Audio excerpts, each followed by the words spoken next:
orang yang percaya padanya tidak binasa, melainkan beroleh hidup yang kekal. Jadi seolah-olah Yesus ini adalah penjelmaan Tuhan yang menjadi manusia.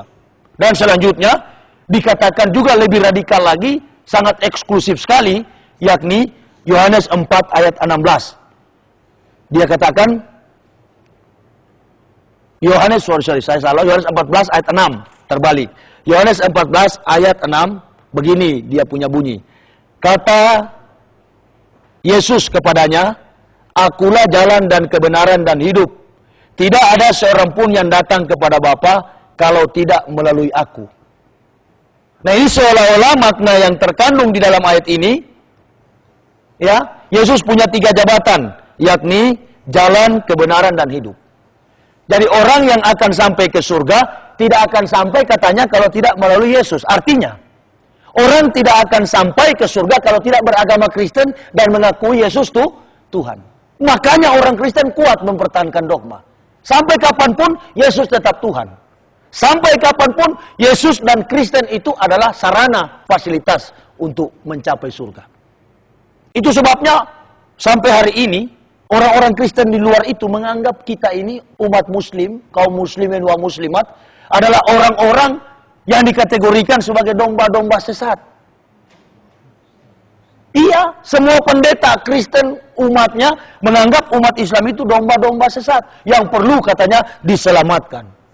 Dan mereka ini adalah domba-domba tebusan yang disebut Israel rohani. Padahal dari nenek moyangnya tidak ada daftar silsilah orang Indonesia masuk kategori Bani Israel. Sementara Yesus juga datang bukan untuk orang Indonesia, bukan orang Amerika, bukan untuk dunia ini. Tetapi Yesus datang secara spesifik untuk Bani Israel. Saya bisa buktikan di dalam Matius pasal 15. Apa yang saya ucapkan punya landasan yang kuat. Bahwa Yesus bukan untuk orang Kristen. Matius 15 ayat 24, dia bilang begini. Akan relevan dengan yang tadi. Yohanes 14 ayat 6. Matius 15 ayat 24, dia bilang, jawab Yesus, Aku diutus hanya kepada domba-domba yang hilang dari umat Israel. Dia tadi dikatakan, tidak seorang pun yang sampai kepada Bapa dalam pemahaman teologi Kristen adalah Allah. Jadi tidak seorang pun yang sampai kepada Allah kalau tidak melalui aku. Aku ini maksudnya Yesus. Nah sekarang timbul pertanyaan Matius 15 ayat 24. Yesus berkata, aku datang kepada domba-domba yang hilang dari orang Israel. Nah bagaimana dengan nasib orang Kristen yang menganggap bahwa Yesus jalan kebenaran dan hidup. Sementara Yesus mengkomplain. Jangan-jangan Yohanes 14 ayat 6 ini hanyalah suara seorang pembohong dan penipu. Karena buktinya memang di daerah Timur Tengah sana, Yesus di kalangan Bani Israel sendiri tidak pernah derajatnya menjadi Tuhan. Dia tetap Nabi, namanya Yeshua HaMashiach. Makanya saya pernah ditanya oleh seseorang begini, Pak Yahya, kenapa sih ente seorang pendeta, seorang rektor? Kok bisa sekali, mudah sekali ente masuk Islam? Saya katakan begini, di zaman Uni Emirat Arab, Tuhan saya itu Isa Al-Masih. Di tengah kompleks kehidupan iman dan hidup Yahudi, Yesus itu, Tuhan saya dulu itu adalah namanya Yeshua HaMashiach. Abad 21, namanya Yesus Kristus. Saya takut ke depan namanya James Bond.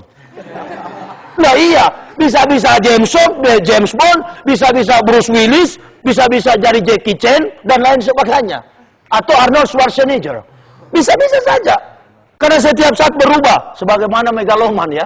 Berubah-ubah terus. Nama Yahya, Nabi Yahya, dirubah jadi Yohanes. Petrus, nama Kefas, dirubah jadi Petrus. Ini, yang dipersembahkan di Gunung Moria adalah Ismail, diganti oleh Ishak. Padahal waktu itu dalam kitab suci Kristen sendiri, Kejadian 18 dan 22 mengatakan, jangankan Ishak lahir, di kandung badan pun belum. Nah ini merupakan kitab suci orang Sinting. Makanya saya tidak mau percaya ini. Anggaplah ini saya anggapkan sekarang ini. Ini masih lebih berharga daripada majalah Bobo, lebih berharga daripada ini. Orang Kristen nggak boleh marah. Karena saya bisa membuktikan majalah Bobo bohong, tapi berguna bagi anak cucu kita untuk kita mulai memboyongnya ke kamar, dan kita mulai menawarkan dia untuk bercerita dongeng, tidak mengandung dosa. Ini dongeng yang banyak dosa, Jack. Ya, kalau main kan masih agak-agak tidak sopan ya. Ini dongeng yang banyak dosa. Dongeng yang menyesatkan sekaligus menjerumuskan manusia ke dalam jurang maut. Ya, kalau manusia Kristen mempertahankan dogma semacam ini, maka kita harus lawan dengan Lukas 16 tentang bagaimana Lazarus dan orang kaya mati. Nanti kan di kemudian hari, kalau sudah mati, umpamanya kita semua mati dan orang Kristen semua juga mati.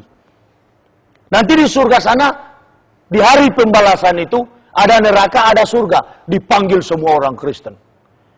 Dipanggil juga nabi-nabi. Hei Ibrahim, ente, Musa, Isa, Nabi Muhammad, turun. Mana umatmu? Pilih. Wah, baru Allah panggil sama Isa alaihissalam.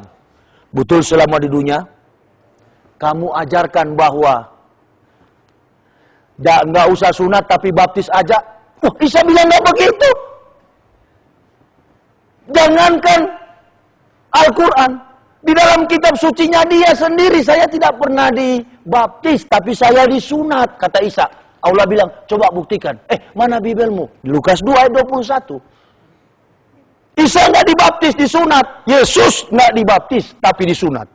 Matius, Lukas pasal 2. Kebetulan nih Alkitab ini dari tahun 91, saya sudah kuasai.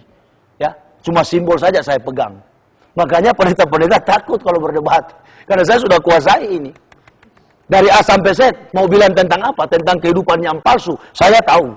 Di sini tempatnya, posisinya, bunyinya saya masih hafal. Ya, kalau kategori kiai di Islam, saya Jainuddin MZ masih hafal ini. Ya, hafal tuh sisi Al-Quran. Ya, mudah-mudahan saya juga jadi orator seperti beliau. Insyaallah. Dan memang tugas saya itu, harus cita-cita saya kuat. Mari kita buktikan Yesus dibaptis atau disunat. Lukas pasal 2. Ini bukan Al-Quran ya, Bible. Lukas 2 ayat yang ke-21. Begini bunyinya. Yesus disunat dan diserahkan kepada Tuhan. Waduh, Yesus disunat diserahkan kepada Tuhan. Lantas Tuhan mana lagi nih Yesus? Memang nih agama Kristen Tuhannya double.